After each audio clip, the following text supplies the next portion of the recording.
Hello दोस्तों, welcome back to the channel Horizon Classes. So दोस्तों, जैसे हम mergers and acquisition of the companies का चैप्टर डिस्कस कर रहे थे, जिसका हमारा आज का थर्ड वीडियो है। थर्ड वीडियो होने वाला है हमारा journal entries in the books of transferor company. So transferor company के बुक्स ऑफ अकाउंट में हमें जनरल एंट्रीज रिकॉर्ड करनी है दोस्तों।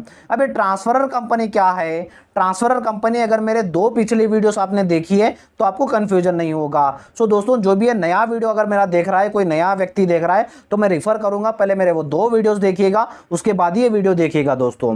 फिर भी मैं आपको लाइट समझा दूं ट्रांसफरर कंपनी होता क्या है। अब जैसे आप कभी भी mergers and acquisition of the companies chapter करो दोस्तों, सो ये दो कंपनीज आपको याद रखना जरूरी है। एक तो ट्रांसफरर, दूसरी ट्रांसफरी कंपनी। फॉर एग्जांपल के तौर पर ले लीजिए, एग्जांपल से मैं आपको समझाऊंगा।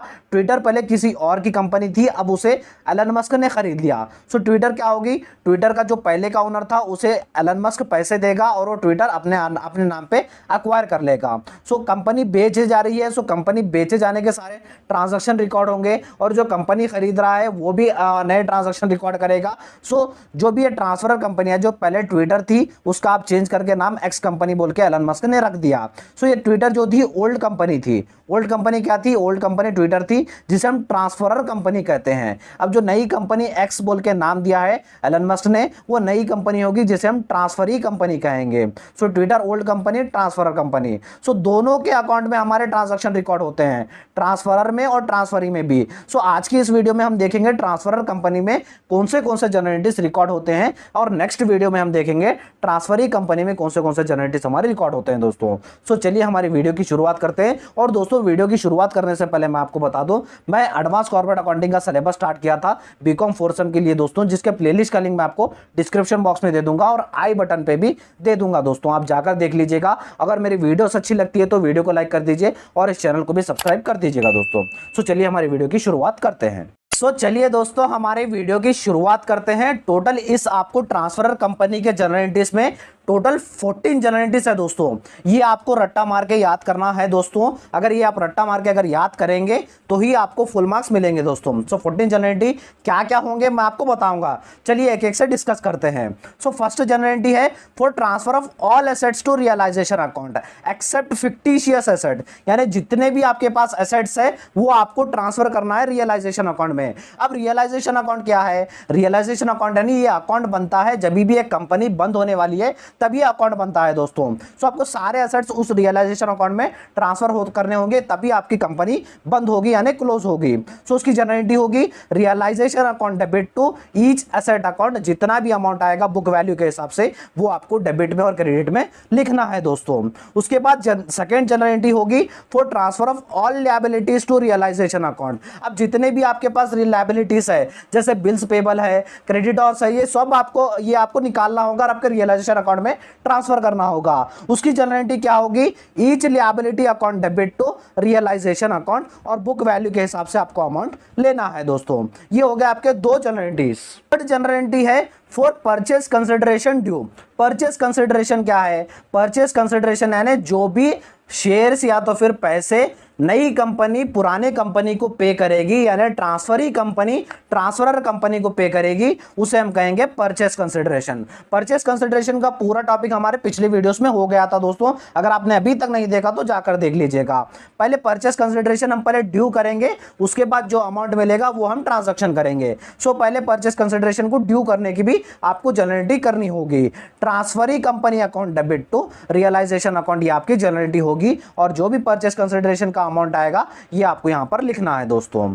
सो फोर्थ जनरल एंट्री है दोस्तों for sale of assets not taken over by the transferee company. अब जैसे फॉर एग्जांपल के तौर पर जो नई कंपनी है वो कह रही है कि मैं पुराने कंपनी के एसेट्स नहीं खरीदूंगा, नहीं लूंगा। सो उस कंडीशन में पुरानी कंपनी क्या करेगी? जितने भी एसेट्स है वो बेच देगी। बेचे सो जो भी पैसा आएगा वो डेबिट होगा, बैंक अकाउंट में पैसा आएगा, bank account debit to realisation account. बंद करते समय जो अकाउंट बनता है रियलाइजेशन अकाउंट में वो पैसा चला जाएगा और दोनों अमाउंट यहां पर आ जाएंगी दोस्तों। उसके बाद फिफ्थ जनरल एंट्री होगी for payment of liabilities is not taken over the transferee company. अब ट्रांसफरी कंपनी क्या कर रही है, मैं पेमेंट जो भी है, जो भी लायबिलिटीज है तुम्हारे पास से, मैं पेमेंट नहीं करूंगा, वो तुम्हारा तुम देख लियो बोल रही है। तो उसकी जनरल एंट्री क्या होगी, realisation account debit to bank account. आपके पास जितना भी पैसा है बैंक में, वहां से पैसा आप पे करेंगे अपने क्रेडिटर्स को और बिल्स पेएबल को, जैसे लायबिलिटीज को। रियलाइजेशन अकाउंट में वो भी आपको लिखना होता है, realisation account debit to bank account. जो भी पैसा आएगा वो आपको यहां पर रिकॉर्ड करना है दोस्तों। सिक्स्थ जनरल एंट्री है दोस्तों, for transfer of preference shares capital to preference shareholders account. अब जितना भी आपको प्रेफरेंस शेयर होल्डर्स को पे करना है वो भी आपको पर्टिकुलर निकालना होता है, पर्टिकुलर वो भी आपको रिकॉर्ड करना होता है। सो उसकी जनरल एंट्री होगी preference share capital account debit to preference shareholders account. जितना वैल्यू है आपको यहाँ पर लिखना है दोस्तों। जैसे प्रेफरेंस शेयर होल्डर्स क्या है, वैसे ही इक्विटी शेयर होल्डर्स को भी आपको ट्रांसफर करना होता है, वो भी आपको लिखना होता है। For transfer of equity share capital reserves and PNL account etcetera.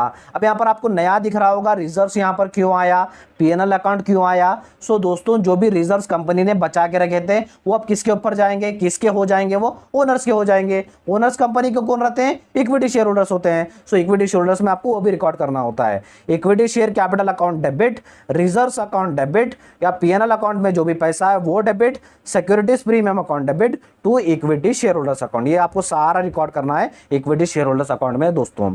तो दोस्तों ये होगा हमारे 7th जनरल एंट्री तरफ। अब बढ़ते हैं हमारे 8th जनरल एंट्री की तरफ। 8th जनरल एंट्री है for transfer of fictitious asset. Fictitious asset में क्या आएंगे, प्रीलिमिनरी एक्सपेंसेस आएंगे, क्या भी आपने इश्यू किया है, शेयर्स इश्यू किए होंगे या सिक्योरिटीज इश्यू किएंगे और डिस्काउंट में इश्यू कर रहे हैं, या पीएनएल अकाउंट जो भी प्रॉफिट या लॉस आएगा वो सब आपके फिक्टिशियस एसेट्स है। फिक्टिशियस एसेट्स है वो आप कैसे करेंगे, वो आपको कौन पे कर रहे हैं, फिक्टिशियस एसेट कौन पे करेगा, कंपनी के ओनर्स पे करेंगे। कंपनी के ओनर्स कौन है, इक्विटी शेयर होल्डर्स है। सो ये पैसा कहाँ जाएगा, equity shareholders account debit to PNL account है तो प्रॉफिट है तो प्रॉफिट, टू प्रीलिमिनरी एक्सपेंसेस है तो वो भी क्रेडिट होगा, या तो फिर discount on issue of securities है तो वो जिस तीनों में से कुछ भी दे दे आपको। सो पहले तो आपको इक्विटी शेयर अकाउंट डेबिट करना है, उसके बाद जो भी दे वो आपको क्रेडिट करना है और यहाँ पर आपको अमाउंट लेना है दोस्तों। अब 9th है यहाँ पर हमें यहाँ पर क्या है, for receipt of purchase consideration. Purchase consideration जो हमने ड्यू किया था 3rd जनरल एंट्री में, वो हमें यहाँ पर पैसा मिल रहा है, यानी नई कंपनी पुराने कंपनी को पैसे दे रही है। सो पैसे भी दे सकती है तो फिर शेयर्स तो इशू करती है। सो शेयर कैसे इशू करेगी, सो उसकी जनरल एंट्री क्या होगी वो देखते हैं। या तो कंपनी इक्विटी शेयर्स दे रही है नए कंपनी में, ट्रांसफरी कंपनी में, वो डेबिट होगा, या तो फिर नई कंपनी प्रेफरेंस शेयर्स दे रही है ट्रांसफरी कंपनी में, वो डेबिट होगा, या तो फिर डिबेंचर्स दे रही है ट्रांसफरी कंपनी में, वो डेबिट होगा, या तो फिर कैश दे रही है तो कैश अकाउंट, या तो फिर bank account debit to transferee company account. यहां पर ये आपकी जनरल एंट्री होगी दोस्तों। 10th जनरल एंट्री है दोस्तों for payments made to preference shareholders. अब जैसे हमें परचेज कंसिडरेशन से पैसा मिला तो हम पहले किसको पे करेंगे, प्रेफरेंस शेयर होल्डर्स को पे करेंगे। उसकी जनरल एंट्री क्या होगी, preference shareholders account debit होगा टू, अगर नई कंपनी इक्विटी शेयर्स दे रही है तो वो क्रेडिट होगा, या तो फिर प्रेफरेंस शेयर्स दे रही है तो वो क्रेडिट होगा, या तो फिर डिबेंचर्स दे रही है तो वो क्रेडिट होगा, या तो फिर पैसे दे रही है प्रेफरेंस शेयर होल्डर्स को तो वो भी डेबिट क्रेडिट होगा, बैंक अकाउंट आएगा दोस्तों, यहाँ पर अमाउंट आएगा। अब 11th जनरल एंट्री है दोस्तों, कंपनी क्या कर रही है, फॉर रिकॉर्डिंग प्रीमियम और discount for discharging preference shareholders. अब प्रेफरेंस शेयर होल्डर्स को कभी कभी कुछ कंडीशन क्या होता है, कभी ज़्यादा भी देते हैं, यानी उनका कुछ फिक्स्ड परसेंटेज आता है, फिक्स्ड परसेंट से भी ज़्यादा उन्हें पे करती है कंपनी तो उसे हम प्रीमियम कहेंगे। अगर कम पे कर रही है तो उसे हम डिस्काउंट कहेंगे। अगर कंपनी ज़्यादा पे कर रही है तो प्रीमियम होगा। उसकी जनरल एंट्री होगी realisation account debit to preference shareholders account. Premium का जो अमाउंट है वही लिखना है। उसके बाद फॉर डिस्काउंट में अगर कम में इशू कर रही है मार्केट प्राइस से, preference shareholders account debit to realisation account, ये जनरल एंट्री होगी। डिस्काउंट का प्राइस आपको यहां पर लिखना है दोस्तों। ये होगा हमारा 11th जनरल एंट्री। सो दोस्तों 12th जनरल एंट्री है for payment made to equity shareholders. Equity shareholders को पेमेंट, जैसे प्रेफरेंस शेयर होल्डर्स को पेमेंट करे हैं यहां पर भी इक्विटी शेयर होल्डर्स को भी आपको पेमेंट करना होगा। सो उसकी जनरल एंट्री होगी equity shareholders account debit, यानी इक्विटी शेयर होल्डर्स में आपको डेबिट करना होगा। क्या क्या आप क्रेडिट क्या क्या होगा, अगर नई कंपनी उन इक्विटी शेयर होल्डर्स को नए इक्विटी शेयर्स दे रही है नई कंपनी में तो वो क्रेडिट होगा, प्रेफरेंस शेयर्स दे रही है ट्रांसफरी कंपनी में तो वो क्रेडिट होगा, या तो फिर डिबेंचर्स दे रही है ट्रांसफरी कंपनी में तो वो क्रेडिट होगा, या तो फिर कैश दे रही है नई कंपनी में तो बैंक डाल के वो भी आपको क्रेडिट करना होगा। Equity shareholders account debit to, ये सब में से कोई भी दिया तो आपको क्रेडिट करना है दोस्तों। आ जाइए दोस्तों हमारे 13th जनरलिटी की तरफ। 13th जनरलिटी है for payment of realisation. Realisation यानी अब जैसे कंपनी बंद कर रहे तो हम रियलाइजेशन अकाउंट बनाए, अब जैसे एसेट्स बेचे या तो फिर एसेट ट्रांसफर करे, सो इसकी क्या रहती है, टीम रहती है। टीम का कुछ खर्चा आ पानी तो आएगा, टीम उसको हायर करने का, टीम का उनकी सैलरी देनी होगी, उनको पेमेंट करना होगा, उसके एक्सपेंसेस की भी जनरेटी होगी। If expenses are paid by transferor company, यानी जो ओल्ड कंपनी बिक रही है अगर उसने एक्सपेंसेस पे किए तो उसकी ये जनरेटी होगी realisation account debit to bank account, यानी बैंक अकाउंट से पैसा जाएगा रियलाइजेशन अकाउंट में डेबिट होकर जाएगा। यहां पर अमाउंट आएगा डेबिट और credit. If expenses are paid by transferee company, अगर ट्रांसफरी कंपनी अगर पे कर रही है तो हम यहां पर किसके जनरेटी देख रहे हैं, हम यहां पर ट्रांसफरर कंपनी के जनरेटी देख रहे हैं। तो ट्रांसफरी कंपनी पे करी तो हमारा तो कुछ भी लॉस नहीं हो रहा, तो हम यहां पर रिकॉर्ड ही नहीं करेंगे, नो एंट्री नहीं होगी। उसके बाद देखिए दोस्तों लास्ट हमारा जनरेटी है for closing the realisation account. अब हमने सब कर लिया, एसेट ट्रांसफर कर लिए, प्रेफरेंस शेयर होल्डर्स को पैसा दे दिया, इक्विटी शेयर होल्डर्स को पैसा दे दिया, अब हमें अकाउंट क्लोज करना है, रियलाइजेशन अकाउंट हमें क्लोज करना है। रियलाइजेशन अकाउंट क्लोज करते समय अगर हमें प्रॉफिट आया तो जनरेटी होगी realisation account debit to equity shareholders account. Equity shareholder account owners है इसलिए equity shareholders account credit हो रहा है, रियलाइजेशन अकाउंट डेबिट हो रहा है। प्रॉफिट जितना है आपको यहाँ पर अमाउंट लिखना है दोस्तों। अगर सेकंड कंडीशन भी होती है रियलाइजेशन करेक्शन या तो फिर लॉस आया तो क्या होगा, equity shareholders account debit होंगे टू रियलाइजेशन अकाउंट, यहाँ पर लॉस आ जाएगा दोस्तों डेबिट और क्रेडिट में। सो दोस्तों आज के इस वीडियो में हमने जनरलिटीज देखे in the books of transferor company.